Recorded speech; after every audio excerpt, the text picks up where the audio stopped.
this is AniMat. So just recently I went to go see a documentary that has been pretty well known in the animation industry, that it's been hopping from festival after festival after festival after festival, and pretty much it happened to be in my neck of the woods, so I decided to go and watch it, and let me tell you, it was a great experience. Sad, but a great experience. Now, of course, I am talking about the documentary Persistence of Vision. Now, the Persistence of Vision is, like I said, it's a documentary, but it's about the animation director of Who Framed Roger Rabbit, Richard Williams, and his life obsession over creating this one movie that he spent like more than 30 years into making this, The Thief and the Cobbler. Now, basically, we just went, like, starting from 1964 when he started the whole production, when he got this idea into making a movie based on, based on a little illustrated book that he did of, I think it's called Nasruddin, all the way up to the mid-90s, where Warner Brothers and the Bonds Company pretty much took him out just so they could finish the movie and just get it out there. So basically, it's really an interesting and great film. I really did enjoy it. It really goes in depth into both the life of Richard Williams and essentially the entire production.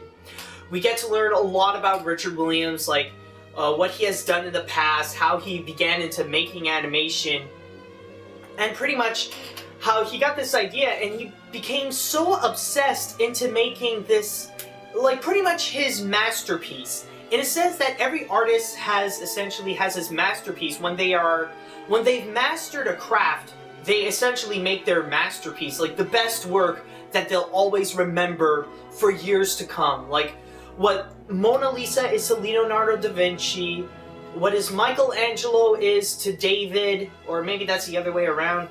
Well, you get the idea. Richard Williams is to what The Thief and the Cobbler is. And basically, he brought in, like, animator after animator after, like, there were, like, a bunch of animators that came in and, like, cycled around.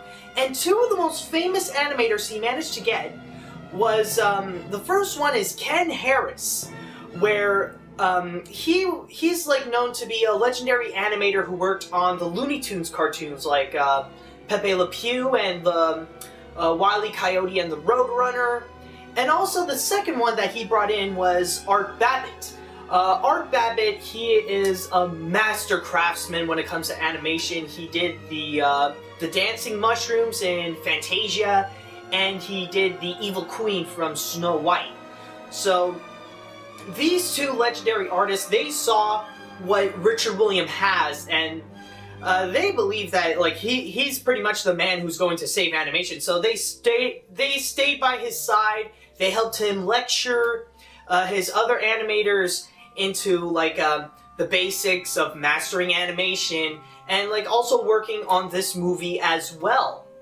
And another factor that I really do enjoy is that you will get to see some of the greatest animation you will ever find.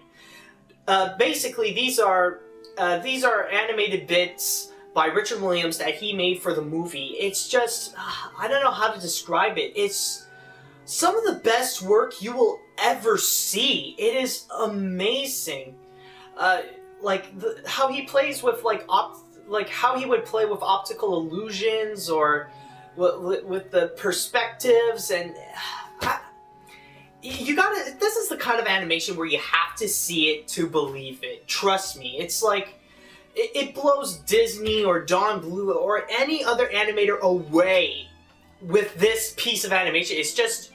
It's beautiful. And that's another thing about this documentary, is that you get to see a lot of behind-the-scenes stuff that probably has never been seen ever before. Like, you never get to see, like, you get to see, like, early productions of how The Thief and the Cobbler was when it was Nasruddin or you see like early animations, you see early character designs, and you see all that kind of stuff, and you even get to see a lot of like behind the scenes work, and it's just amazing. And like they do get to mention a lot of Richard Williams' other works, like his numerous of commercials, his work on the short film of The Christmas Carol.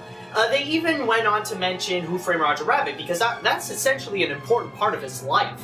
I mean, basically, Who Framed Roger Rabbit was actually the sole reason why Warner Brothers saw that Richard Williams was making The Thief and the Cobbler, and they decided to fund all his money, like all the money, into making that. So basically, that's essentially what happened. They brought him into making that, so that's how he brought him in. And also, like, they showed all the amount of awards that he got, from Oscars to Emmys, and like rows upon rows of awards. And it turns out that all these projects, no matter how much you love them or hate them or whatever, like from The Christmas Carol, Roger Rabbit, and that Raggedy Ann and Andy movie that Richard Williams made, they were all made in order to fund The Thief and the Cobbler. Like, all the basically, that's where all the, where the production went. In order to get the money, they have to make commercials just so they can make this. It's like a never-ending loop. It's like a never-ending loop, essentially. And, like, you get to see these animators, they worked like crazy. Like, even more, I would say even more insane than, like, they worked like long and ridiculous hours, like even more than how Disney did when it was under the reign of Jeffrey Katzenberg during the late 80s and early 90s. It was crazy, but they were so devoted because they know, like, master animators like Ken Harris and Art Babbitt, they know that Richard Williams has something, so they decided to work with them. And another element that I really did enjoy was the ending. The ending is basically a little bit of spoilers, but it's a documentary and it's all about facts, so I don't know if it is spoilers, but anyways, they start, like, after that Warner Brothers came in and they helped, like, fund for the rest of the movie, they start talking about Aladdin. And basically, as you know, like, during Who Framed Roger Rabbit, there were a lot of Disney animators that came in to work with Richard Williams, so of course they had a lot of influence in order to make Aladdin. And it's so, and what they did was so, Kevin Schreck, the maker of this documentary, what he did is so amazing. It was so funny, it was really clever. It's literally, he compared all the things that The Thief and the Cobbler did and compared it with all the stuff that Aladdin did. It's like basically to show how much that, like, they ripped off, how Disney ripped off Richard Williams in that sense, and it's so funny. It's like, you get to see, like, something from Thief and the Cobbler, it's like, can your friends do this? And then something from Aladdin, it's like, again with the Thief and the Cobbler, can your friends do that? And then something from Aladdin. It is really, really an impressive feat, and it really is clever. You know, showing, like, the dark side of Disney, but it's amazing. I really did enjoy that. I thought it was a really, really clever thing they did. And, like I said, like, the ending, basically, it really is sad because it ended up being the fact that Richard Williams, like, the Bonds Company and Warner Brothers, they felt like they don't think Richard Williams really knew what he was doing. Basically, like, he's making some of the most amazing animations you will find, but the movie itself doesn't really have a story. It doesn't really have a cohesive plot. So basically, they kicked him out and they try to finish the rest. So, and after that, the movie showed an entire trailer of the completed version of The Thief and the Cobbler, which is a trailer of Arabian Night. And I don't think I felt so much, like, distaste or pain just from watching a trailer, because you look at it and, like, you think of the past, like, how long Richard Williams has worked on this for like 30 godforsaken years, and then you see like this trailer, it has so much crap that he would never ask for, like he would never ask for making it such a bland musical, because it was the 90s and all animated films had to be a musical, and also like they had to get like dumb voice actors like Jonathan Winters and Matthew Broderick. I love these actors, but for God's sake, like it's just like they had to do dumb voice acting for this, and like of course he would Richard Williams would never want it, because it's basically like they're both mute characters, and yet here they are, they're making their brains talk and all that stuff.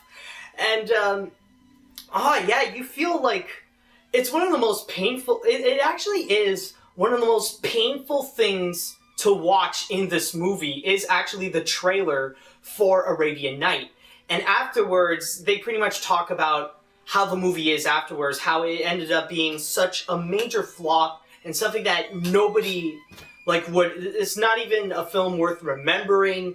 And I actually remember this, that Kellogg's had these cereal boxes like Fruit Loops and Frosted Flakes, and it would come with these DVDs, and like they're literally just random movies that they would just toss out, and one of them was The Thief and the Cobbler, and one of the animators was talking about it, and like it was such a heartbreaking moment. And yeah, that is true. I mean, like literally it was something that they worked so hard, and now like it's not even having a proper DVD release or a VHS release or whatever. They're just giving that crap away along with cereal. Like it ended up being that bad. And like they even showed after the not after the credits, but like just before the credits, there was like some dialogue like, to this day Richard Williams would not refuses to talk about this movie, and how basically as of today he's now become a animation teacher, and like we see him lecturing to animation students on how to do mastering the basics of animation, just like how Ken Harris or Art Babbitt did to him and his animators. And like we see everybody with the animator survival kit. And yeah, and basically they were also explaining to the point that he doesn't want to talk about The Thief and the Cobbler, not even once. He refuses. Even in the movie, we do not see a recent documentary, not a document. In the documentary, we don't get to see any recent interviews with Richard Williams about the film, and also they mentioned this really bittersweet thing about that today he's working on a secret animated feature that's based on a musical, and that he's saying that this is something that nobody has ever seen before. Now, when I say bittersweet about that, I'm saying that it's sweet that now he's working on an animated feature. The master is still creating art, but it's very bitter in a sense that this might end up being another Thief and the Cobbler, because the thing is, that's exactly what happened. This is a film that he wanted to make that no one has ever seen before, and yet he ended up just wasting 30 years of his life, which is a real not more than half, but this is a giant chunk of it, essentially. And if I would have to critique the film, if there are a bit of flaws that I have to address out, it would be the fact that I find that it's a little too short.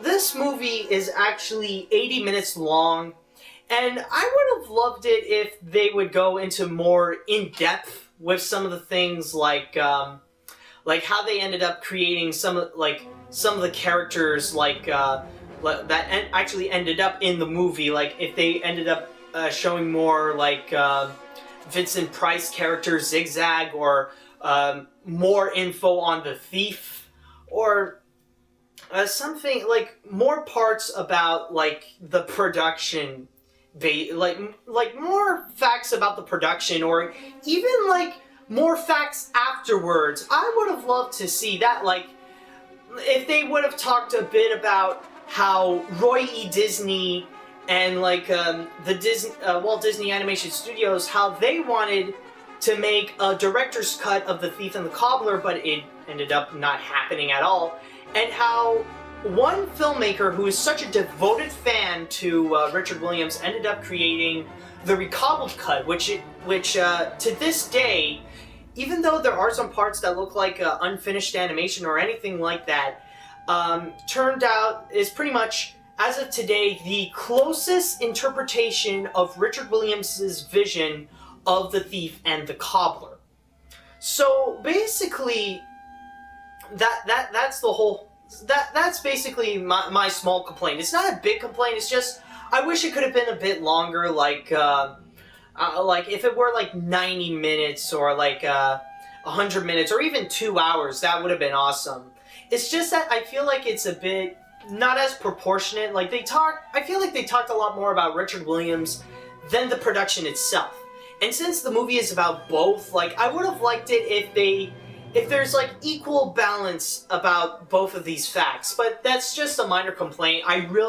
Overall, I really am satisfied with the movie itself. If you guys are animation fans or like you love like watching the making of animation and stuff like that, this is definitely a must watch. You have to go see this. You will not regret it. It will be sad, of course. Even at the theater that I was, I heard a few like sniffles and a few people maybe crying. Like I heard a lot of and I was just there. I was looking behind me. It's like, are people actually crying? Is this that good? And so yeah, basically, like if you love documentaries like Waking Sleeping Beauty, or heck, if you like animation look back, then you gotta go see this movie. If it comes near you during a festival, go ahead and see it. If it comes out on like DVD or Blu-ray, you gotta go get it. I sure know that I am. Like I have to go and buy this thing, and or if it comes out on Netflix, go ahead and watch it. It really is gonna be worth it. You know. Like, despite just being a bit short, I really am satisfied with this film. If I have to give it a rating, I would give it a 9 out of 10, actually. It really is that good. This is actually enough to get the AniMat's seal of approval. So, yeah, that's all I want to say. So, go check out Persistence of Vision, and, that's all I've got, so see you later, dudes!